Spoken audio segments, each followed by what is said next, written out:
Self-Reliance.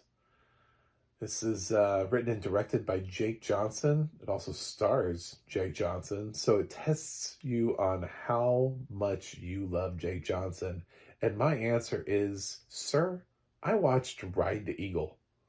That's how much I like Jake Johnson. It didn't even have audio description, and I watched it. I'm a pretty big Jake Johnson fan, so I was excited for this film. It's a weird film. This is a film that was given like a 1 day theatrical release in 2023. It's the weirdest qualifying run because it's not long enough to qualify for anything.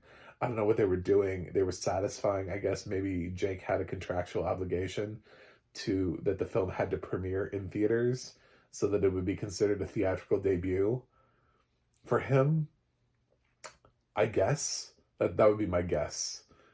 So this was given like a 1 day theatrical release right at the end of 2023. Actually, I think it was on like New Year's Eve. I mean, it was like just randomly like, hey, Jake Johnson's movie's in theater for 1 day only. Go check it out. And of course, it wasn't everywhere, so most people have no idea. It just pops up on Hulu, and they're like, oh, look, this new 2024 movie on Hulu. It's not a 2024 movie. This film slid in under the radar right at the end. Sadly, obviously, it's not going to get. This is not an Oscar film. It's a comedy. Jake Johnson plays a man who is offered an opportunity to play one of those, most dangerous games where he agrees to be hunted for 30 days so he can win money.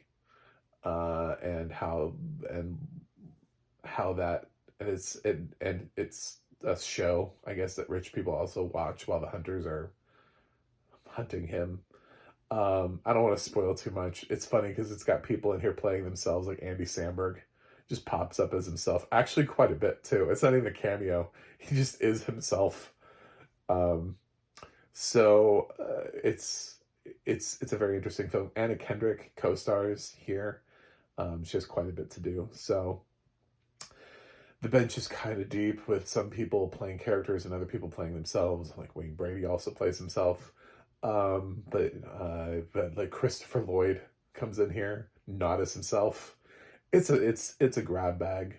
I think I mentioned this film does have audio description, which is hilarious because I did watch this pretty quickly after its Hulu drop. And I think like The Creator, which has been on Hulu for weeks, still doesn't have audio description. I kind of gave up checking it every single day to see whether or not it finally did. So I go with God. Somebody will tell me eventually if it has audio description.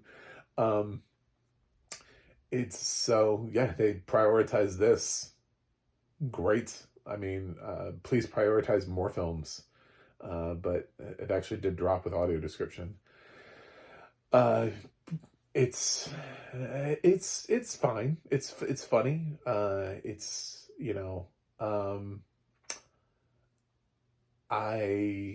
I kind of wonder why it wasn't given more of a push.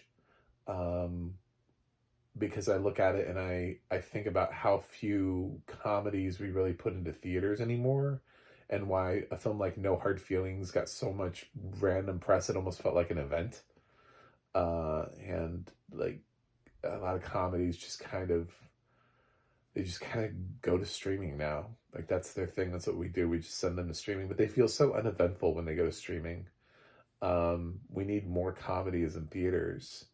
And a Jake Johnson, Anna Kendrick comedy could have been really interesting. There was actually a rom-com that opened at Christmas. I didn't even know existed until I saw it in theaters. I'd never even heard of the film. The advertising campaign on that film was so terrible. I didn't even know. I was like, what is this? And I looked it up and I was like, this has Glenn Powell in it. Why do I not know what this is? So, meanwhile, the studios will complain, no one's going to theaters. Streaming's, we got money. Actors, damn them. It's like, guys, the model didn't completely break. You can still release comedies to theaters. You just have to remember to market them and sell them to their target demos. So Um, yeah, it's a bit of an oddity, but this is kind of a cool film. Reminded me a little bit of there was a film on Hulu that I actually liked, that was just like a Hulu drop, Boss Level, which I think they're making a sequel to, and I was just I enjoyed it, and I was like, why didn't this go to theaters? I felt that was self-reliance. I was like, why was this only for one day? I feel like these films are better than some of the films that are going to theaters. Like, I just, it blows my mind when you have a film. Quiz Lady was the same way. There's no reason Quiz Lady couldn't have gone to theaters. Like, people don't know who Aquafina is, you know? It's so weird. It's so weird that we just keep dumping these films onto streaming. But yet they're all about theatrical windows on other films. Okay, fine, whatever.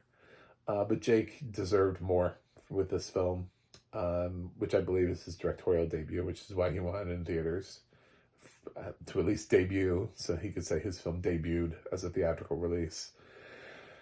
But you do what you do with it. So the film plays out in interesting ways. I don't really want to talk too much about the plot because of how it has a lot of twists and turns. I will say that towards the end, there's a development that happens that I felt like the film was unraveling a little bit. Like, he had me for a while, and then it almost felt like he was running out of paper, and he had to finish his film. It's like he was writing on an old-fashioned typewriter. It's like, shit, I have 5 pieces of paper left. Um, there's like a really sort of, there's a point in the film where it feels like you're about to go on for at least 15 more minutes. And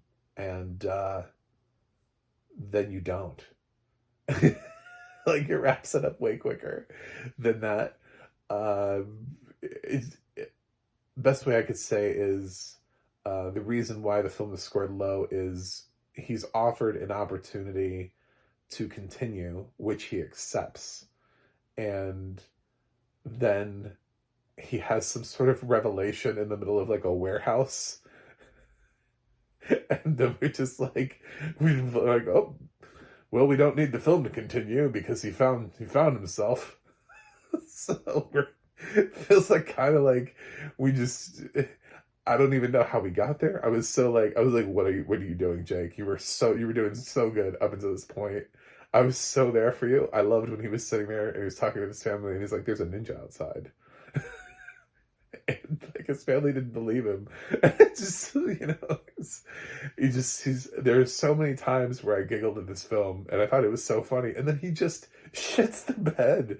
He just he's like, yeah, I'm here, get it. I'm not my food. I have things to, give me my money. And I was just like, oh, God damn it. Did you not know how to end your film? Did you just have like a lot of great ideas and then you just came in and you're like, I don't know how to end this film.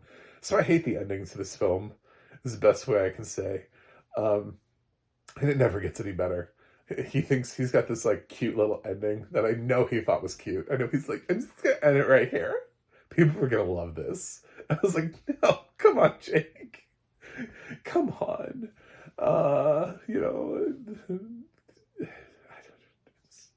The last like 5 minutes of this did this in for me. Otherwise, I was willing to be all about self-reliance and come on here and be like, yes, this is great. So most of it is great. I think it's mostly enjoyable. If you really like Jake Johnson, you'll be along for most of the ride. If you're a fan of Anna Kendrick, you'll like it too. I don't know what happened at the end. I don't know. I really just don't. I've tried to think about it and I've tried to come at it from different angles. I've tried to like respect his vision as a director, and I'm just like, I don't understand. I do not follow where your mind was going here in the end stages of the film. So yeah. All good all the way up until the ending. Audio description is good. I love how it just describes random things. Because there are some random things like the ninja just standing outside. There's some pop in the middle of the night too, and just like staring at him. there's a lot of random things that happen throughout the film that are meant to kind of keep you going and throw you off. It's mostly a comedy. If you think that this is like some action horror movie or something, which is what this genre kind of could be, when you go that most dangerous game, man hunting man thing, uh, Running Man, other films like that, you tend to go more in that direction. Although John Leguizamo did have The Pest, so there's that. But yeah, this is a mostly solid debut from him. That just needed a better ending. So anyway, I'm not going to just totally collapse the film's grade because of the end of the film, but I'm going to give Self-Reliance a B. I think it shows a lot of promise for Jake Johnson, who I'm still a fan of and will continue to be a fan of, and we'll continue to watch what he has in store. I'm going to be concerned about the ending of his next film. I'm going to tell you that. But other than that, I just I'm gonna be like, oh God, did he figure out how to end a film? Um, Other than that, I think he's a great writer with a lot of whip smart comedy. He's as funny on the page as he is in the scenes where he's always acting. So great work for most of it. Anyway, thanks for watching. Thanks for subscribing. Please click that subscribe button so I can continue to talk about films with audio description in front of a larger audience. I also have a website, MacTheMovieGuy.com. You can follow me on X, Threads, or Instagram at MacTheMovieGuy. You can go to the audio description project, adp.acb.org. It'll let you know what has audio description, where you can watch it. And you can go to the ADNA.org. That's the ADNA.org. It'll let you know who's narrating your favorite films and television series. That's it for me today. I will watch something else and see you guys on the other side.